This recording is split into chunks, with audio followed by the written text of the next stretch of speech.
give me some time to think. I'm in the bathroom. मैं हूं गौतम आपके साथ इस वीडियो में, और आज हम एक बहुत ही इंटरेस्टिंग टॉपिक के बारे में बात करने वाले हैं, या कहे तो काफ़ी ब्रूटल टॉपिक के बारे में बात करने जा रहे हैं, जिसका नाम है द कर्स वॉर। सरल भाषा में कहा जाए तो इजराइल वर्सेस पैलेस्टीन में जो अभी करंट टेंशंस चल रहे हैं, जानेंगे इस वीडियो में कि क्या रीज़न है इस कॉन्फ्लिक्ट का और क्यों दुनिया के इतने सारे देश मिलके भी इसका कोई सॉल्यूशन नहीं निकाल पा रहे। तो दोस्तों, अगर 2023 की हम सिर्फ इस जंग की बात करें, क्योंकि जंग तो और भी चल रही है like Russia Ukraine war etcetera, तो बात है 7 अक्टूबर की, जब हमास गाजा स्ट्रिप से 5000 मिसाइल्स इसराइल में फायर कर देता है, और उसका यानी इसराइल का जो सबसे खतरनाक एयर डिफेंस सिस्टम, जिसे माना जाता है कि वो दुनिया का बेस्ट एयर डिफेंस सिस्टम है, जिसको हम जानते हैं आयरन डोम के नाम से, वो कई लोगों के हिसाब से फेल कर जाता है। लेकिन क्योंकि 20 मिनट में, सिर्फ 20 मिनट में 5000 मिसाइल्स फायर कर दिए गए थे, तो मेरा मानना ये है कि वो पूरी तरीके से फेल नहीं हुआ, बिकॉज वो 5000 की 5000 मिसाइल्स अगर इसराइल को हिट करती तो डैमेज काफ़ी हद तक बहुत ज़्यादा होता कंपेयर टू व्हाट जो तबाही का मंजर अभी हम देख सकते हैं on current TV news channels etcetera. और दोस्तों, हमास यहाँ पर रुकता नहीं है, वो इसके बाद एक फुल फ्लेजेड सी, एयर और लैंड तीनों तरीके की जंग छेड़ देता है और एंटर कर जाता है इसराइल में ज़मीन और समुद्र के रास्ते से भी, और कंटिन्यू रखता है अपनी एक टेरर रेन को वहाँ पर, और डिस्ट्रक्शन में कोई भी कमी नहीं आती है। इसके रिस्पॉन्स में इसराइल भी अटैक कर चुका है, जैसा कि हम सबको पता है, और बहुत ही हेवी कीमत चुकानी पड़ी है गाजा में रहने वाले नॉर्मल लोगों को because of what Hamas did. तो इस हमले का एक बहुत ही पावरफुल रिटेलिएशन दिया है इसराइल ने। तो अब जानते हैं आगे इस वीडियो में कि एक्चुअल में रीज़न क्या है इस टेंशन का, और क्यों इस एरिया के लोग आपस में लड़ाई करने पे इतने वो हैं, और क्यों इनमें आपस में वॉर की सिचुएशन हमेशा बनी रहती है। तो वो हम जानते हैं।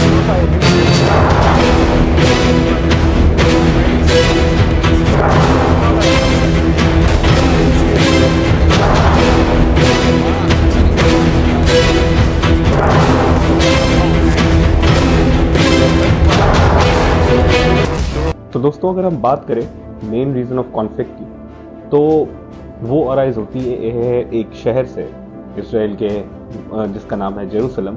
और ये स्टार्टिंग होती है ईयर 1047 में, जब यहाँ पर रूल हुआ करता था एक जूइश किंग जिनका नाम है किंग सोलोमन। और उन किंग सोलोमन ने यहाँ पर बनवाया था एक टेम्पल फॉर ज्यूज, जिसका नाम था द टेम्पल माउंट। तो अब दोस्तों, ज्यूज का मानना यह है कि जेरूसलम उनका है, क्रिश्चियंस का मानना यह है कि जेरूसलम उनका है,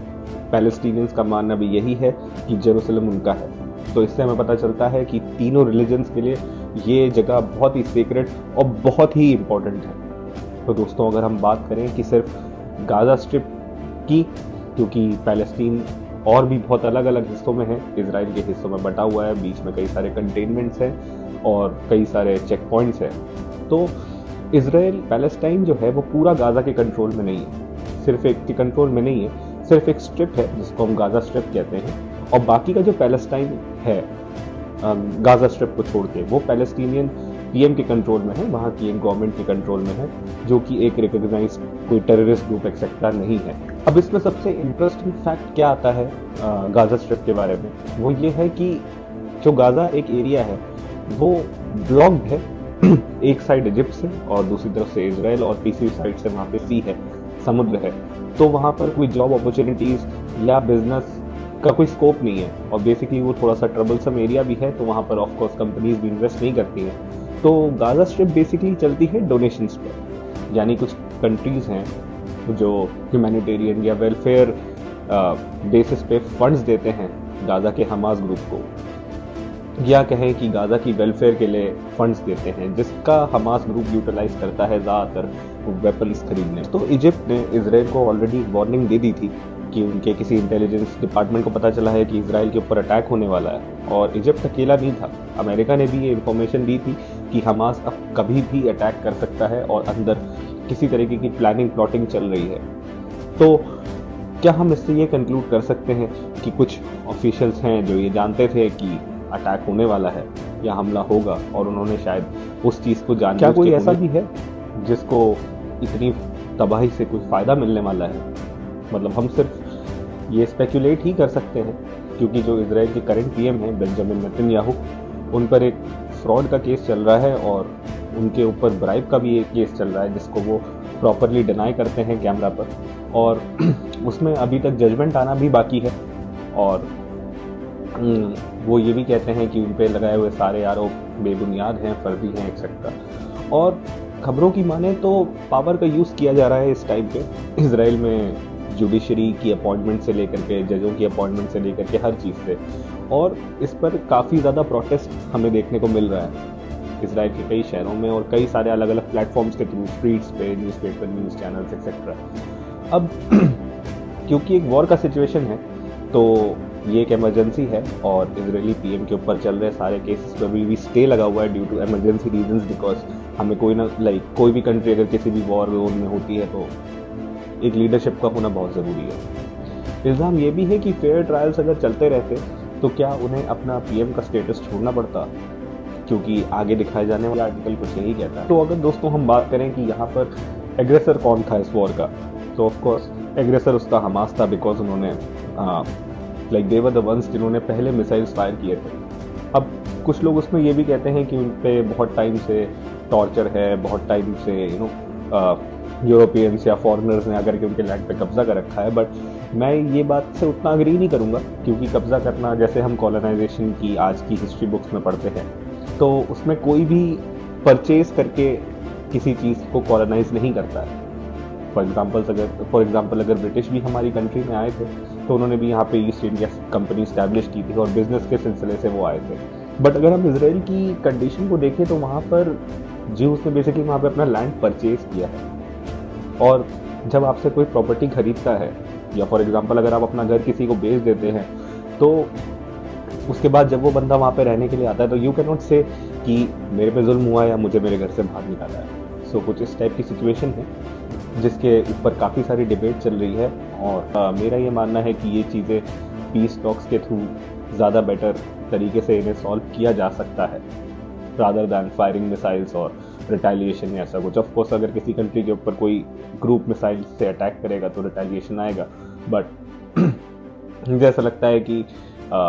इनोसेंट्स के ऊपर भी उस चीज़ का बहुत ज़्यादा इम्पैक्ट है, चाहे फिर वो इसराइल के हों चाहे फिर वो पैलेस्टाइन के हों। बट आई डोंट थिंक कि वॉर किसी चीज़ का आंसर हो सकता है। तो लास्ट में वीडियो ख़त्म करने से पहले मैं आपसे यही कहना चाहूँगा कि मुझे भी ऐसा लगता है कि शायद मैंने थोड़े बहुत फैक्ट्स मिस नहीं किए, या थोड़े बहुत फैक्ट्स शायद मैंने अपने एंड से मिस कर दिए, बट मुझे ऐसा लगता है ये मेरा फर्स्ट वीडियो है और मैं थोड़ा सा कॉन्शियस भी हो रहा हूँ। बट जितना मैंने इसके बारे में मैं पढ़ पाया, जितना मैं आर्टिकल्स में देख पाया, मैंने आप लोगों के सामने उस चीज़ को प्रेजेंट किया। और आप ऑफ कोर्स अपने आइडियाज़ दे सकते हैं कि आप आगे क्या वीडियोस किसके ऊपर देखना चाहेंगे, बिकॉज मैं कॉन्स्टेंटली स्टडी करता रहता हूँ। इंटरेस्ट है मेरा थोड़े बहुत आर्टिकल्स पढ़ने में और थोड़ी बहुत हिस्ट्री पढ़ने में और थोड़ा इधर उधर का कॉन्टेक्स्ट देखने में। तो आपकी जो राय है वो ज़रूर रखी जाएगी, मुझे भी सजेशंस दें ताकि मैं भी थोड़ा और पढ़ सकूं और थोड़ी और चीज़ें आपके सामने ला सकूं। दुनिया में बहुत कुछ हो रहा है यार। So I will end this video with again a peace message कि जो कुछ भी है उसको टेबल टॉक्स के थ्रू या नॉर्मल बातचीत के थ्रू ही उसे हल करना चाहिए रादर दैन फायरिंग मिसाइल्स। और उसमें मुझे ऐसा लगता है कि बहुत सारे लोग जिनका इस चीज़ से कोई लेना देना नहीं है वो भी इफेक्ट होते हैं। तो at the end of this video I just pray for peace and I pray कि सब सिचुएशन जल्दी जल्दी नॉर्मल हो जाए और सब लोग एक बेखौफ टेंशन फ्री ज़िंदगी जी सके। सो थैंक यू गाइस, आपके हर सजेशंस को भी देखा जाएगा और प्लीज़ सब्सक्राइब करना चैनल को, वीडियो को लाइक करना, because this is my first video और काफ़ी मोटिवेशन मिलेगा जब अच्छे रिएक्शंस होंगे। सो ऑफ कोर्स मैं आगे भी इम्प्रूव करूँगा, आगे इम्प्रूव करता रहूँगा और बेटर तरीके से, चाहे वो किसी भी एस्पेक्ट में हो, इन्फॉर्मेशन से लेके हर चीज़। तो मैं अपना बेस्ट करूँगा। Thanks a lot for watching, have a great day ahead, bye bye. Give me some time to think. I'm in the bathroom looking at me.